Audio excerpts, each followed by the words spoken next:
में हम देखेंगे ट्यूमर क्या होता है, उसके बाद हम देखेंगे बेनाइन ट्यूमर क्या होता है और मैलिग्नेंट ट्यूमर क्या होता है और इसमें किसको कैंसर बोला जाता है उसके बारे में हम देखेंगे। सबसे पहले हम देखते हैं ट्यूमर क्या होता है। ट्यूमर क्या होता है? Abnormal mass of cells that grow uncontrollably, मतलब तुम्हारा एक सेल्स होता है, ये डिवाइड होता है तो इसका एक टाइम लिमिट होता है, लेकिन जब ये म्यूटेट हो जाता है तो ये अनकंट्रोल डिवाइड होता है, यानी कि मल्टीपल टाइम ये डिवाइड होने लगता है जिसपे कोई कंट्रोल नहीं रहता है। ठीक है, तो यही तुम्हारा ट्यूमर होता है। जो अनकंट्रोल डिवीजन होता है वही क्या होता है? ट्यूमर होता है। तो नॉर्मली देखो body cell divide into control way में डिवाइड होता है जैसे मैंने तुमको बोला है, लेकिन जैसे ये कंट्रोल लॉस हो जाता है तो ये क्या बनाता है? लम्प या फिर ट्यूमर फॉर्म करता है। ठीक है, तो अब ट्यूमर दो टाइप के होते हैं, एक बेनाइन ट्यूमर होता है, एक मैलिग्नेंट ट्यूमर होता है। जो बेनाइन ट्यूमर होता है इसी को नॉन कैंसरस बोलते हैं और ये क्या होता है? स्लोली होता है, ये स्प्रेड भी नहीं होता है बॉडी के किसी भी पार्ट्स में, और इसको एग्जाम्पल है लिपोमा।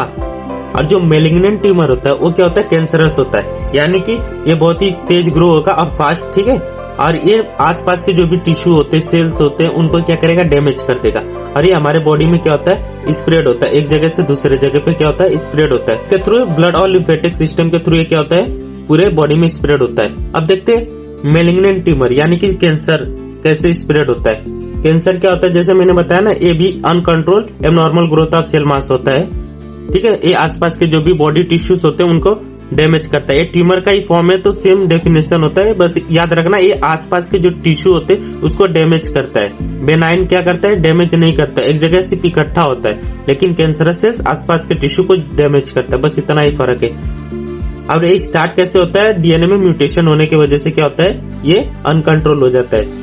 अभी देखो ये जो नॉर्मल सिग्नल पाथवे होता है उसको इग्नोर करके ये क्या फॉर्म करता है? मैलिग्नेंट ट्यूमर फॉर्म करता है। कैंसर सेल्स किस तरह से बॉडी में स्प्रेड होता है ये जानते हैं। देखो इस प्रोसेस को बोलते हैं मेटास्टेसिस, यानी कि जो कैंसर सेल्स होते हैं वो आसपास के टिश्यू को ब्रेक करेंगे और ब्लड के थ्रू, ब्लड स्ट्रीम और लिम्फेटिक सिस्टम के थ्रू क्या होंगे? बॉडी में क्या होंगे? स्प्रेड होंगे। अभी देखो ये जो कैंसर होता है म्यूटेशन के वजह से होता है। अरे म्यूटेशन करता कौन है? कार्सिनोजेंस। कार्सिनोजेंस क्या क्या हो सकते हैं? केमिकल्स हो सकता है, फिजिकल कोई चीज हो सकता है, बायोलॉजिकली हो सकता है, या फिर लाइफ फैक्टर हो सकता है जो आसपास हम नई नई चीजें इस्तेमाल करते हैं, खाना वाना खाते हैं, आसपास का इन्वायरमेंट भी हमारे बॉडी पे क्या कर सकता है? इफेक्ट कर सकता है, या फिर हेरिडिटी, मतलब माँ बाप से ये क्या हो रहा है? ट्रांसफर हो रहा है, तो ऐसी चीजें हो भी सकती है। देखो अब यहाँ पर एक वर्ड आया है कार्सिनोजेंस। अब कार्सिनोजेंस क्या होता है? एक ऐसा एजेंट या सब्सटेंस होता है जो कैंसर कॉज करता है, यानी कि डीएनए में म्यूटेशन करता है। जैसे मैंने बोला ना, कुछ हो सकते हैं फिजिकल और केमिकल, बायोलॉजिकल। तो फिजिकल में क्या क्या हो सकता है? एक्सरे हो सकता है, यूवी लाइट हो सकता है। ठीक है, केमिकल में क्या क्या हो सकता है? तंबाकू हो सकता है, बेंजीन हो सकता है, आर्सेनिक हो सकता है। ऐसे बायोलॉजिकल में भी हो सकता है, बहुत सारे वायरस होते हैं। ठीक है, तो वो कैंसर कॉज करते हैं, जैसे एचपीवी, एचबीवी। अब देखो जो कार्सिनोजेंस होते हैं मतलब हार्मफुल सब्सटेंस, एजेंट, वो हमारे बॉडी में एंटर करते हैं और डीएनए के साथ क्या करते हैं? रिएक्ट करते हैं, और रिएक्ट करने से क्या करते हैं? वो म्यूटेट कर देते हैं। डीएनए को क्या करते हैं? म्यूटेट, यानी कि जो उनका न्यूक्लियोटाइड होता है उसका सीक्वेंस क्या करते हैं? बदल देते हैं। देखो म्यूटेशन में क्या होता है? हमारे बॉडी में एक होता है जीन, प्रोटोओन्कोजीन, ये क्या करता है? कैंसर को रोक के रखता है, लेकिन म्यूटेशन की वजह से जो प्रोटोओन्कोजीन होता है वो क्या बन जाता है? ओंकोजीन, यानी कि ये कैंसर को प्रोमोट करता है। ये कैंसर होने से रोकता है, ये प्रोमोट करता है, बस इतना याद रखना। ये रोकने का काम ये प्रोमोट करता है। ये क्यों? यही इसमें कन्वर्ट होता है, क्यों? म्यूटेशन की वजह से। ओंकोजीन होता है, उसके वजह से क्या होता है? सेल डिवीजन कंटिन्यू होने लगता है। देखो कार्सिनोजेंस क्या करता है? टर्न ऑफ कर देता है। जो प्रोटेक्टिव जीन्स होते हैं जैसे P53RB, इसको क्या करता है? टर्न ऑफ कर देता है, बंद कर देता है। ये भी हेल्प करता है कैंसर होने से।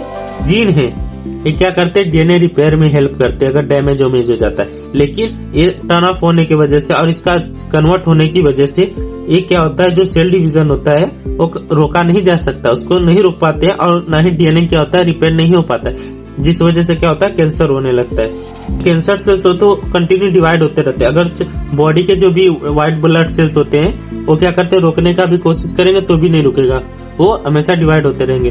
तो हमेशा याद रखना, बस 3 जीन है। पहला है प्रोटोओन्कोजीन, ये कन्वर्ट होता है ओंकोजीन में। ठीक है, ये कैंसर को रोकने का काम करता है, लेकिन ये बदल जाता है ओंकोजीन में तो ये प्रोमोट करता है। और P53 और RB भी जीन होते हैं जो रोकने का काम करते हैं। ठीक है, ये हेल्प करते हैं डीएनए रिपेयर में। अगर डीएनए खराब हो जाता है तो उसको रिपेयर करने में हेल्प करती है, लेकिन अगर यही बंद हो गया तो डीएनए रिपेयर ही नहीं होगा, मतलब म्यूटेशन जल्दी होगा। अब देखते हैं टाइप्स ऑफ कैंसर क्या क्या है। ठीक है, कार्सिनोमा होता है, सार्कोनोमा होता है, ल्यूकेमिया होता है, अमेलोनोमा होता है, सेंट्रल नर्वस सिस्टम्स होता है। ये सारे हम देखेंगे टाइप्स कैंसर्स के। बस एक प्लेसेस का है, मतलब बॉडी के किस पार्ट में हुआ, किस सेल्स में हुआ है, उसके नाम पे क्लासिफाई किया जाए। जैसे कार्सिनोमा है एपिथेलियल सेल्स में होता है, यानी कि ब्रेस्ट कैंसर सुना होगा, लंग कैंसर, प्रोस्टेट कैंसर, ठीक है, कोलन कैंसर। ऐसे सार्कोनोमा कहाँ होता है, जो बोन होता है, फैट होता है, मसल्स होता है, उसके में होता है। जैसे लिपोसार्कोमा यानी कि फैट होता है, ओस्टियोसार्कोमा यानी कि बोन में होता है, एक कनेक्टिव टिश्यू जो होते हैं उसमें होता है। ऐसे ल्यूकेमिया कहाँ होता है, ब्लड फॉर्मिंग टिश्यूज में होता है, यानी कि बोन मैरो में हो जाता है। ल्यूकेमिया से ही आपको पता चल जा रहा है कि जो व्हाइट ब्लड सेल्स होता है वो एबनॉर्मल प्रोडक्शन होता है। ल्यूकेमिया मतलब ल्यूकोसाइट पड़े हो गए ना, तो उसको WBC बोलते हैं, व्हाइट ब्लड सेल। तो उसमें ही अगर म्यूटेशन हो जाता है तो क्या होता है, एबनॉर्मल प्रोडक्शन होता है, इसी को बोलते हैं ल्यूकेमिया। इसके दो टाइप्स होते हैं, acute myeloid leukaemia, chronic lymphocytic leukaemia. ऐसे होता है मेलानोमा, ये मेलानोसाइट जो होते हैं पिगमेंट वाले सेल्स, उसमें क्या होता है, कैंसर हो जाता है। स्किन कैंसर सुना ही होगा आपने, स्किन कैंसर स्प्रेड नहीं होता है। ऐसे होता है सेंट्रल नर्वस सिस्टम्स कैंसर, यानी कि ब्रेन और स्पाइनल कॉर्ड के टिश्यू में क्या हो सकता है, कैंसर हो जाता है। ऐसे होता है माइलोमा, जिसको हम लोग मल्टीपल माइलोमा भी बोलते हैं, प्लाज्मा सेल्स में होता है, types of white blood cells in a bone marrow. ठीक है, एक कहाँ होता है, प्लाज्मा सेल्स में होता है। जैसे वीक बोन्स हो सकते हैं, इम्यून सिस्टम क्या हो सकता है, इफेक्ट पड़ता है। वेरियस कैंसर ट्रीटमेंट, क्या क्या ट्रीटमेंट किया जाता है। सबसे पहले सर्जरी, उस पार्ट को कट करके निकाल दिया जाता है। ऐसे रेडिएशन थेरेपी, रेडिएशन जैसे एक्सरे, गामा रेस का इस्तेमाल करके किल कर दिया जाता है कैंसर सेल्स को। ऐसे stem cells, bone marrow transplant किया जाता है, यानी कि जो रिप्लेस कर दिया जाता है डैमेज बोन मेरो को। अभी जैसे बोन मेरो को हम लोग रिप्लेस करते हैं, ल्यूकेमिया में क्या होता है, WBC का अभी मैंने बताया, तो उसको अगर हम लोग रिप्लेस कर देते हैं उसके अंदर के स्टेम सेल्स को, तो नॉर्मल क्या होगा, WBC प्रोडक्शन होगा। ऐसे ही होता है कीमोथेरेपी, यानी कि हम ड्रग्स की हेल्प लेते हैं कैंसर सेल्स को मारने के लिए। यहाँ पर सारा इन्फॉर्मेशन है, पढ़ लो। जैसे uses anti cancer drugs that stop cell division और kill rapidly dividing cells, drugs travel through the blood stream affect the entire body, effective for cancer that have spread metastatic cancer, side effect hair loss, nausea, low immunity, fatigue.